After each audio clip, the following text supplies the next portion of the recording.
This Rocket Child. is Rocket Child. Rocket Child. Rocket Child. It's Rocket Child. Rocket Child. Yeah. What's up, Star Chasers, and welcome to another art drawing video. This is your Captain, Rocket Child speaking. So in my previous video, I explained that I was making and selling NFT artworks and had recently started selling them on the OpenSea marketplace. So if you do not know what NFTs are, I'd suggest go and watch that video to at least have an idea of what I'm talking about. In this video, I'm showing the drawing process of how I created one of the artworks. Recently, I got myself an iPad. That way I can just sketch out designs when I'm out. So I started off the drawing with the sketch already done up.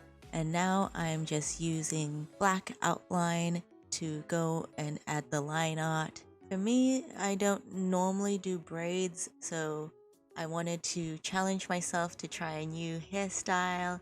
So here I am just giving it a go, trying to figure out how to draw in the braids and then add in the shading as well as a few strands of purple colored hair as well.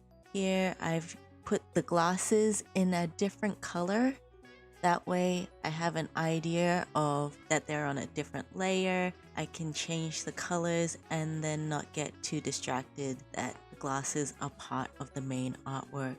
I had to play around with different colors trying to figure out what would match or suit for this collection. So I have this collection of 10 artworks in the Colored Whispers NFT art collection.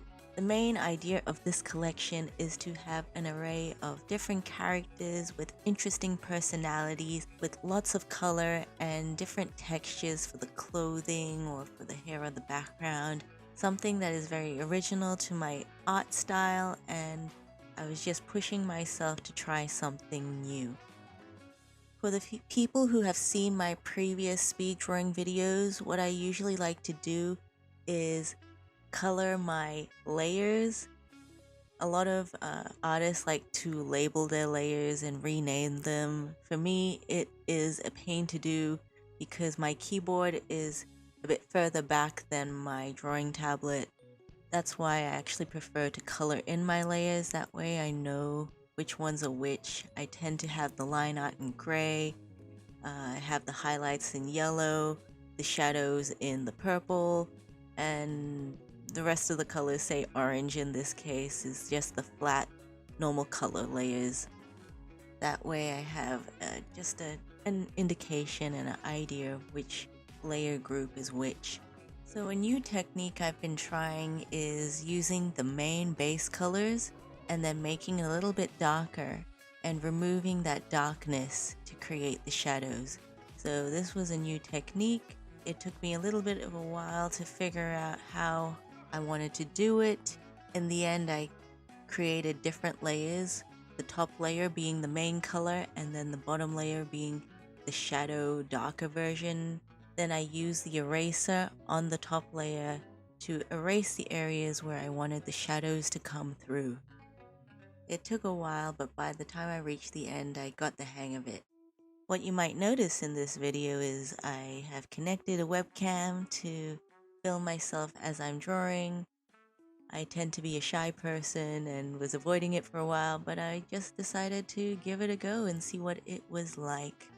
Let me know if you actually care. If you care whether I have the webcam on or not. What I find interesting is I was always told that when I draw, I move my head back and forwards. For me, it's just natural. I'm trying to see things from different angles to know what I'm looking at. But I find it to be really funny how the cartoon version of me in the corner is moving her head around in lots of different directions. And when you look at the webcam, you can see the human me as well, moving my head around in different directions. That way you know it's true. It's not exaggeration here. Another thing I tried for this video is to open up a different window. I did all of this behind the scenes, but what it means is you guys can see the full picture on the screen as I am working on it. Usually when I am drawing and I have my drawing tablet screen, I like to zoom in and out to just see different areas with more clarity. I have more dexterity when I'm drawing, but I realize that you guys as the viewers, it might be a little bit confusing if I'm zooming in and out all the time, especially when the video is sped up like this. So this is something new I'm trying again, which is just having the window be one size. That way, even if I'm zooming in and out on my screen, it is nice and clear so you guys can see it. Once I have the general colors figured out, I'm trying to create a cool textured jacket. What I normally do is every time I create a cool new artwork or some rainbow texture with lots of designs, I save them in my folders and they become part of my drawing library. That way I can go back and look at an old drawing I've done before and think, oh, that's a nice pattern. I wonder if I can reuse this. And those artworks can start becoming cool textures and patterns for clothing or for backgrounds in future drawings. So this is an example where I've taken an old artwork with some really cool stylized graphic designs, and now I'm just using it to become part of the jacket texture I'm working on here. After I've done that, I'm just playing with the different blending modes in Photoshop.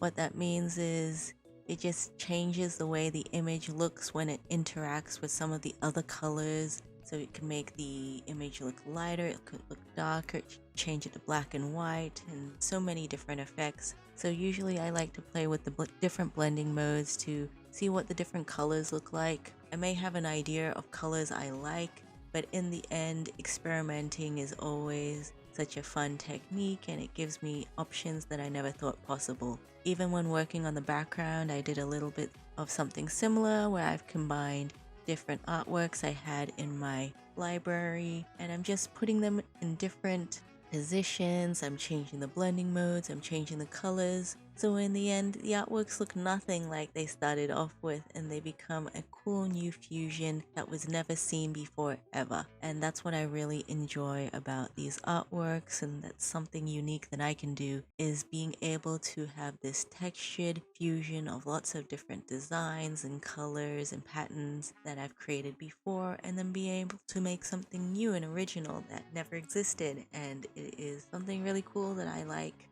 and that I am including in all of my artworks in this Colored Whispers collection. As the background and the foreground starts to match better, I'm adding different textures and different techniques. I'm blurring different areas of the background. I'm adding some sort of atmospheric glow around the main character.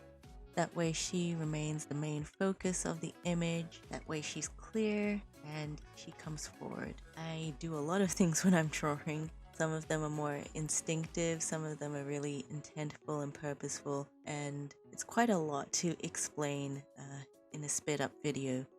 Hopefully you enjoy watching my drawing process. Maybe you learn something, maybe you just watch it because it is interesting, because that's pretty cool too.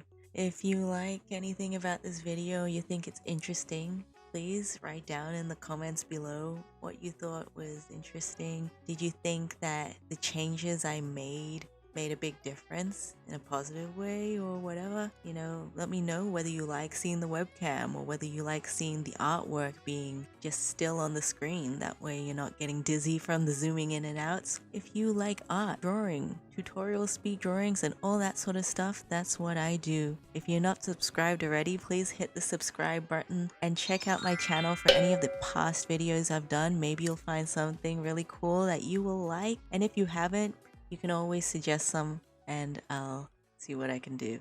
So, see you later and have a good day. Bye.